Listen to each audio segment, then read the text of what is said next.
A paz do Senhor Jesus, amadas irmãs, louvado seja Deus.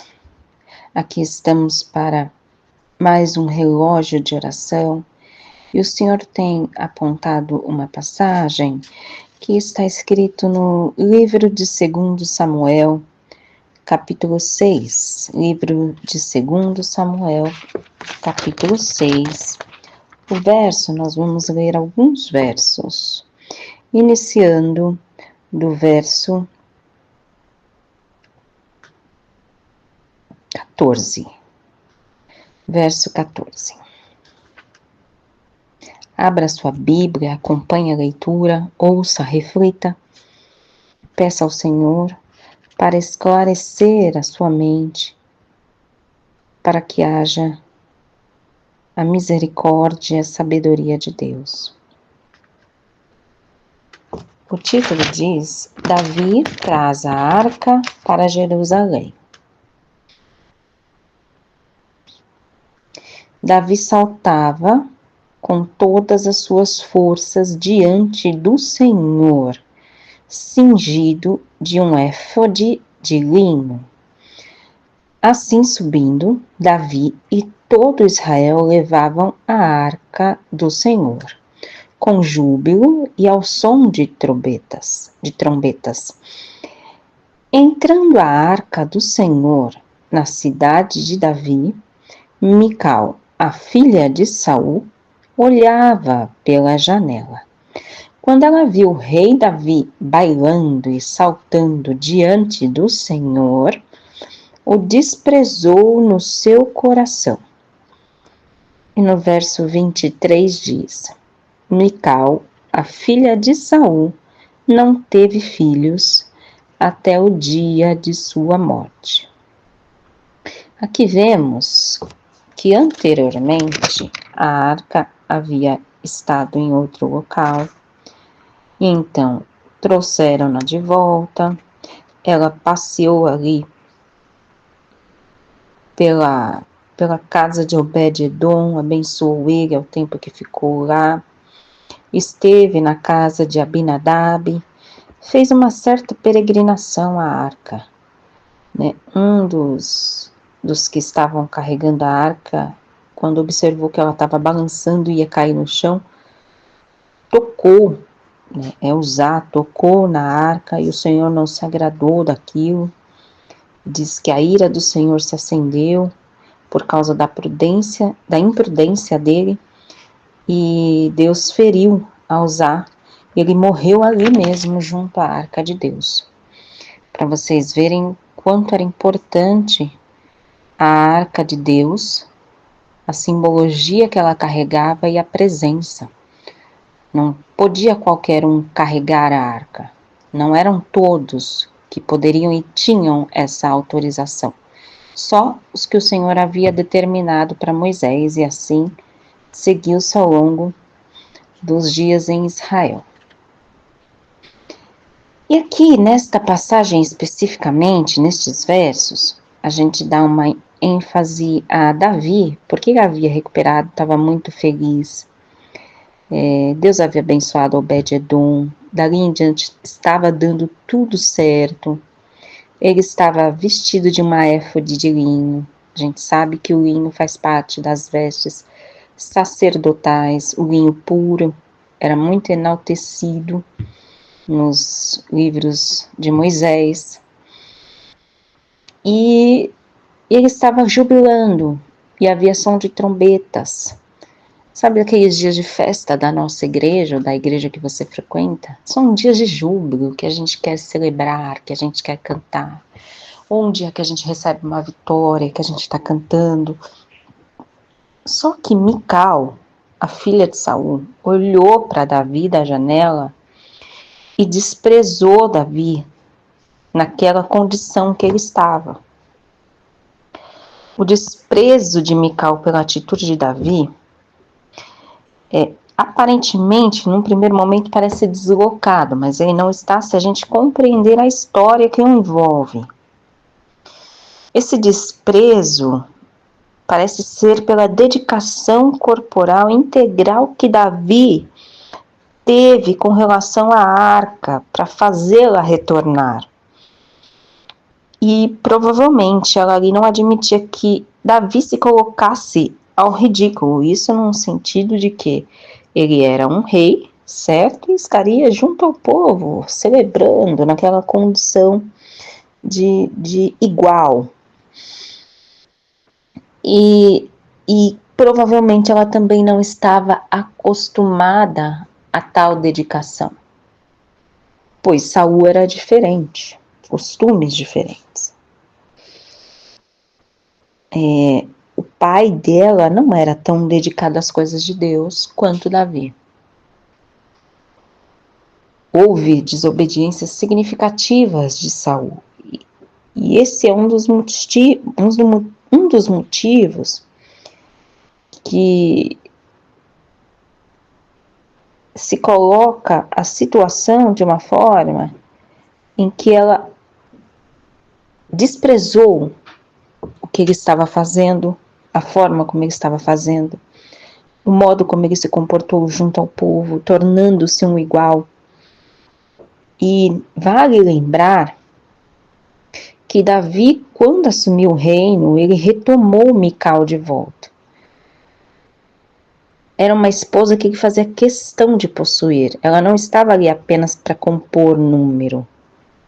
Tem toda uma história. Saul prometeu Mical para Davi. E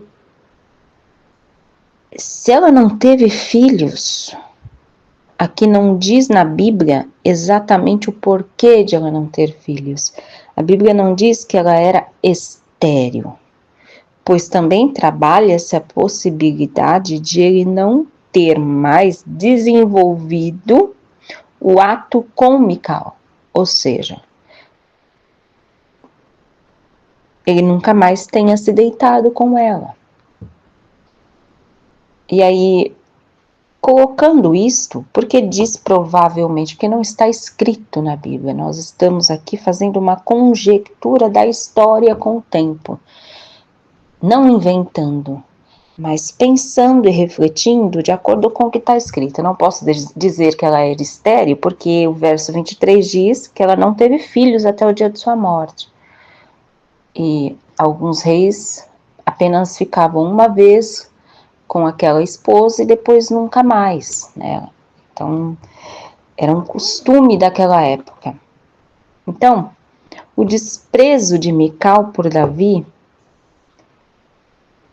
mostra o que provavelmente ela já nutria por ele, porque a gente não olha para alguém ou para alguma coisa por desprezo, com desprezo de uma hora para outra.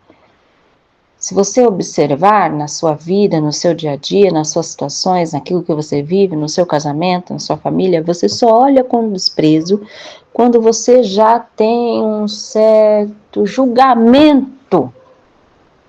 E esse julgamento é colocado ali em forma de desprezo. Você despreza aquilo que de alguma forma você já conhece. Embora Davi fosse rei, Mical ali não reconhecia esta qualidade. E não reconhecendo esta qualidade, fica difícil admirar alguém quando a gente não reconhece qualidades, quando a gente não enxerga qualidades, quando a gente enxerga só defeitos. Tudo que ela viu quando ele dançou, expressou sua alegria de forma inusitada, foi aos olhos dela uma inadequação daquele ato. Ela achou inadequado um rei estar ali daquela forma. E deste modo um desprezo, um olhar crítico, olhar seletivo, exacerbadamente seletivo. Ela escolheu olhar pelo lado do que era esperado de um rei, e não olhar pelo lado sincero e devotado do rei, que era um humano com Deus. Porque Davi era devotado a Deus. Muitos salmos, Davi escreveu em momentos de luta e estão descritos lá nos Salmos os momentos que ele passou e os sentimentos que ele demonstrou e confessou ao Senhor. E muitos deles nos consolam até o dia de hoje. Então era alguém próximo a Deus. Mas Mical teve um outro tipo de visão. Uma visão de um rei que colocou de lado um protocolo, obviamente, foi juntar seu povo para comemorar pela arca. E agora eu me pergunto, minha irmã, meu irmão, meu amado, minha amada que está ouvindo, como é que você olha para as pessoas ao seu redor? Principalmente os seus, sua família, seu esposo, sua esposa, seu noivo, sua noiva. Como é que você olha? Com respeito e admiração, que é o que se deve esperar, para olhar pelas pessoas, para olhar para aqueles que estão ao nosso redor, ou com profundo desprezo? Se nós formos olhar para defeitos ou quebras de protocolos, ou mesmo uma inadequação em algum momento, nós vamos sempre enxergar o lado ruim e vamos nos tornando pessoas insuportáveis, porque só vemos o lado negativo. Mas quando você escolhe apoiar com palavras que levantam, animam, sem atacar com sarcasmo, ironia, que fere, você escolhe olhar para a qualidade, ainda que a pessoa não tenha tantas.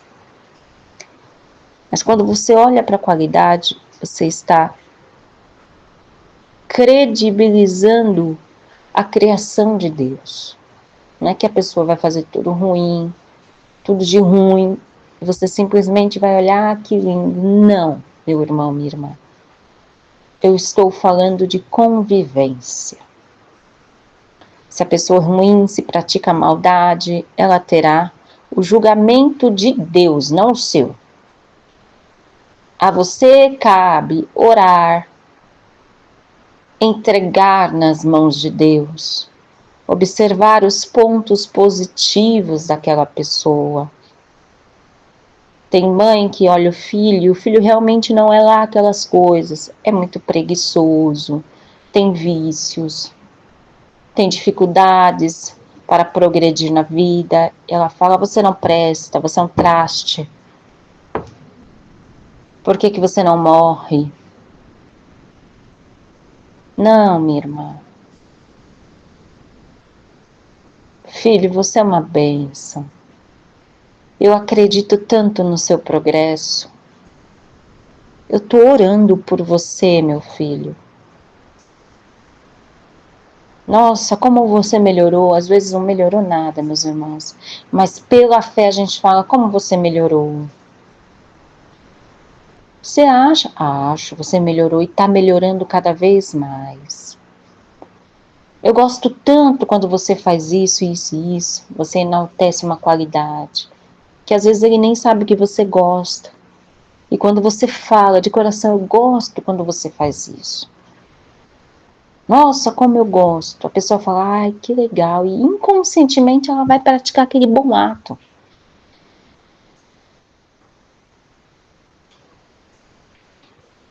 Com relação ao homem e à mulher, o maior desejo e necessidade do homem é que ele seja admirado pela sua esposa, pela sua mulher.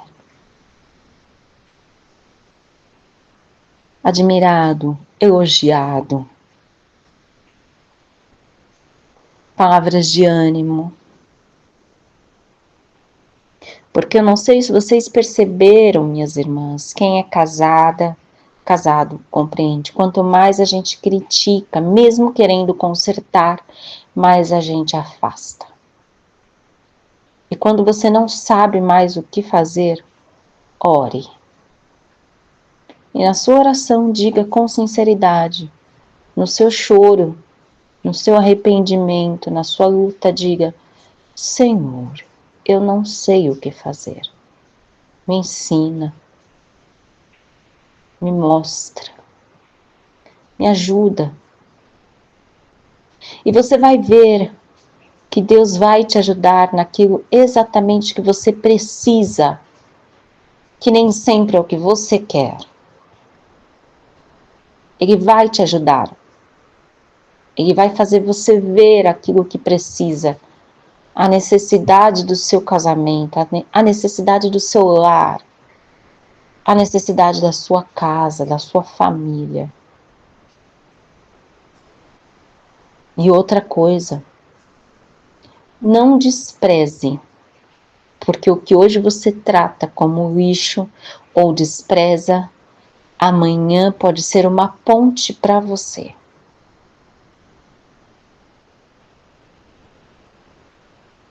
Não sei se já aconteceu com vocês, mas já aconteceu comigo, de trabalhar com uma pessoa difícil, de trabalhar com uma pessoa desafiadora. Mas Deus dá a graça de ter paciência, de esperar, de ter luz. E de, depois de alguns anos, encontrar essa pessoa e a pessoa ser grata, não ter nenhum resquício de raiva, de ódio.